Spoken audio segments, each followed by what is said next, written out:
Bloomberg Audio Studios. Podcasts, radio, news. And let's go back to Roblox because look, the gaming platform reported phenomenal booking increases, more than 50% in the last quarter. Daily active user count topping 111 million. Shares, as you see, still trading higher after the earnings posted yesterday morning. Roblox CEO David Baszucki joins us now. Dave, just across the board growth, daily active users, particularly the older cohort. I'm looking at hours engaged, revenue, bookings. We're seeing you raise your guidance. These viral experiences, Grow a Garden, for example, how much are they contributing to this growth? Hey, great to be here. And we have created an essential, really the conditions to grow a garden. In this case, growing amazing creative new experiences on Roblox. In addition to Grow a Garden, which is a cultural meme right now, there's 5 experiences on Roblox with more than 10 million daily active users. And I want to highlight, in addition to that great growth we saw 13 and up users grow daily active users 64% year on year. We have a vision of 10% of the global gaming content market running on our platform.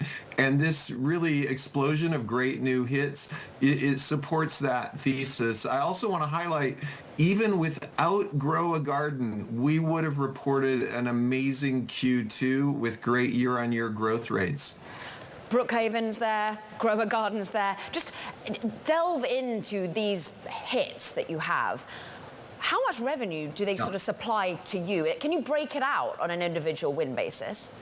Well, I want to highlight these hits. A lot of them have been created in the last year. In fact, 4 of the top 5 experiences were created in the last year. Part of our vision is there's enormous headroom to innovate in the gaming space around how games are created, how people consume them, how they're social, all of this. And we believe this innovation is driving the ability for creators to make awesome new experiences on the platform. You know, we're starting to see some of these hits go global. Want to highlight, for example, APAC DAUs grew over 76% year on year. And we still have a lot of headroom. We're only about 3% of the global gaming market running on our platform, and our vision is to get to 10%. Dave, I've been able to get with your team and talk a little bit in recent months about advertising. And one of the things I think people don't necessarily understand about Roblox is advertising is a revenue stream for you, but also for the devs, the creators themselves.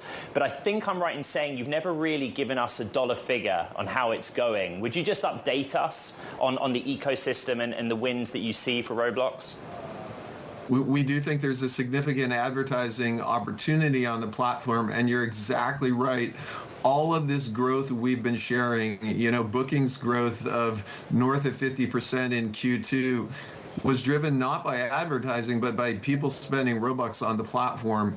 That said, there's several categories of experiences and creators that advertising may be the best way for them to make future revenue.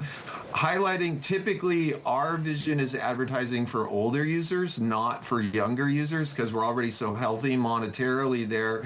And we have launched video advertising on the platform. We just in the last week opened it up for more creators. I will assure you, if and when we hit 10% of the global gaming market space, that advertising will be a key part of that top bookings line.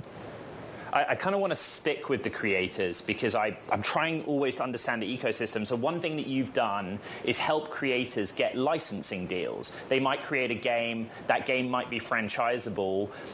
Why do that? But also, like, are you kind of taking the liability on copyright and on legal and everything else that comes with a deal like that? We aren't really, and what we've seen, 2 years ago, people might have thought, well, you're not going to have any prime sports brands on your platform. And then all of a sudden we have, NFL Universe, a partnership between the NFL and an existing developer on the platform be extremely successful.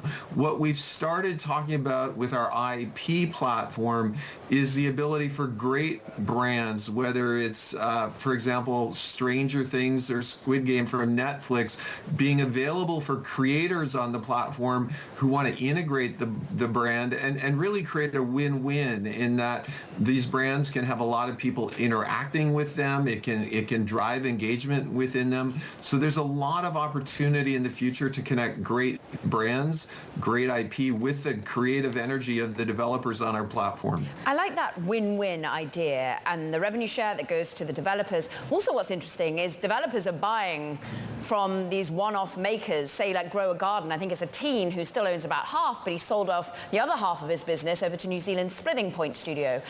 Are you helping facilitate that M&A? How do you see your role there? We would like to more and more make a very liquid market there. And at our Roblox Developer Conference a couple years ago, I shared that as we have a larger proportion of the gaming market running on Roblox, it's not inconceivable that there will be a billion-dollar studio on the platform. We're well into the nine figures, hundreds of millions of dollar type studios. And Grow a Garden was a great example of an initial small team working with Jandel, who acquired part of it. And it was a deal that was a win-win deal. The original creators did very well, and Grow a Garden has been refined and tuned into now the largest simultaneously played game in the history of the Guinness Book of World Records, going over 20 million concurrent players a few weeks ago.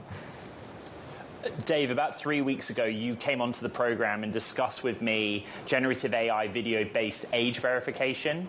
In the interim, on July 25th, we got the Online Safety Act, which will have an impact on you.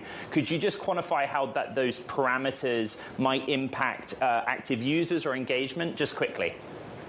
I want to highlight we have always had safety as one of our top priorities, and we're not waiting for the law or legislation. We've innovated with age estimation on our own because we want to keep people on our platform. Roblox is a place where we filter all the text and the voice, where we monitor for critical harms, where there's no image sharing or any of the things that might happen from that. So age estimation, we took leadership here in innovating, and we think it's going to set the standard for the industry.